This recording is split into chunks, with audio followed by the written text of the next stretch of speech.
Hey everybody, it's Pastor Jared again. Wanted to first of all apologize because I've tried to upload a couple more videos since I uploaded my last one the other day, and it hasn't been working real well. One of them actually cut off, I think, at only like 2 minutes or so. So hopefully that is taken care of, and we're good to go now. Hopefully, anyway. Today is July the 2nd. It's a Thursday.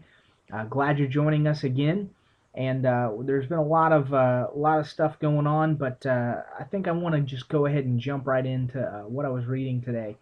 I'm now in the book of Luke. You can follow me along. Each day we're gonna read one chapter uh, of of Luke, and then we'll continue into John after we're done with Luke. But today, Thursday, is Luke 2, and so Friday will be Luke 3, and so on and so forth. But this is what I got in Luke 2 today, and I kind of heard this passage a little bit differently than I have maybe in the past. Luke chapter 2 is the chapter where it talks about Jesus' birth, and in the first part, and then toward the second part, it talks about after they took Jesus to the temple to dedicate him, and after circumcision and all that. And then as he grows older, a little bit, he starts talking during the Passover. His mom and his dad, Mary and Joseph, take him to Jerusalem. And after Passover's over, they're in this caravan going back to their hometown in Nazareth.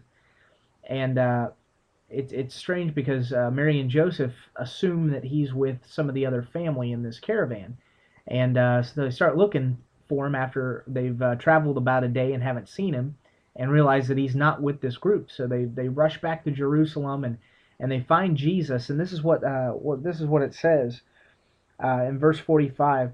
When they did not find him, they returned to Jerusalem seeking him.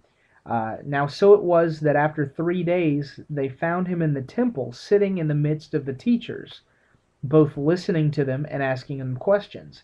And all who heard him were astonished at his understanding and answers. So when they saw him, they were amazed.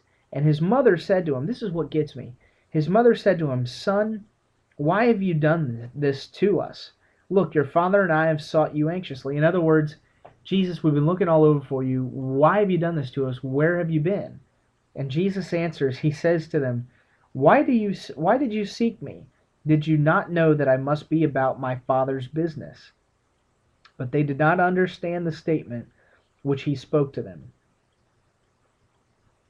And then he went down with them and came to Nazareth and was subject to them. In other words, he obeyed them. But his mother kept all these things in her heart.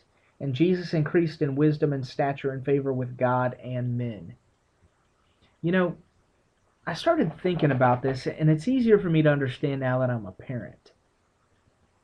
As a dad, I have to make sure that my child is obeying, and I have to make sure that my kid stays out of trouble and does the right thing. But what's kind of strange is that, can you imagine Mary and Joseph trying to raise Jesus? Can you imagine at the age of 3 trying to tell Jesus what to do? If they really did believe that this was God's son, that he was the savior of the universe, and they're sitting here trying to tell him what to do, and trying to get him to grow. And how do you parent the savior of the universe? That to me just amazes me. And Mary kind of gets a little bit indignant, or at least scared. She's scared that she didn't know what she did. I'm sorry, God, I misplaced your son. I mean, I mean, what is she supposed to say? She goes over to Jesus and says, why did you do this to me? And he looks at her and just says, I've been about my Father's business, Mom. How in the world were they able to live with that? Did they think they were doing a good job? I'm sure Joseph and Mary probably sometimes after Jesus went to bed sat around and thought, Are we doing the right thing? How are we doing? As parents to the Son of God, are we doing all right? I can't imagine what they thought. Well, I just thought that was kind of an interesting thing to think about today. Happy 4th of July. I'm not going to see you guys probably until after 4th of July, but happy 4th for those of you in the States. And hope you have a good, safe 4th of July. Hey, if you're not doing anything this Sunday, you're more than welcome to show up here at Lily Memorial Baptist.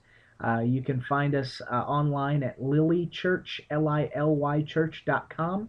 And we've got services starting at 11. Sunday school's at 9:45, and then we've got another service at 7 o'clock. But you're more than welcome to join us. We're in Shelby, North Carolina, and you can get directions, or at least an address where you can get directions on our website as well. Again, I'm Pastor Jared. You can reach me at pastorjared@lilychurch.com, and we will see you next time. Thanks a lot for joining us. We'll see you later.